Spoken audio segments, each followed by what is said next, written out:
കോയമ്പത്തൂരിലെ ഇഷ യോഗ സെന്ററിൽ 3 ദിവസങ്ങൾ ചെലവഴിച്ച് സന്തോഷകരമായി തിരിച്ചെത്തിയ താരദമ്പതികളാണ് ഗോപികയും ഗോവിന്ദ് പത്മസൂരിയും.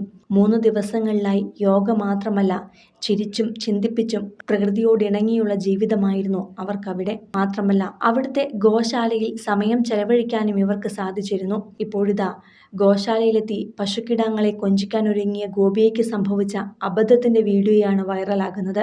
ഇവർക്കൊപ്പം അവിടെ 3 ദിവസം ചെലവഴിക്കാനെത്തിയ സിത്താര പങ്കുവച്ച വീഡിയോയിലാണ് ഈ അബദ്ധവും കണ്ടത്. സിത്താര ഒരു കുഞ്ഞു പശുക്കിടാവിനെ കയ്യിലെടുക്കുകയും അതിനെ എടുക്കാൻ മോഹിച്ച് ഗോപിക വരുന്നതുമാണ് വീഡിയോയിൽ ആദ്യം.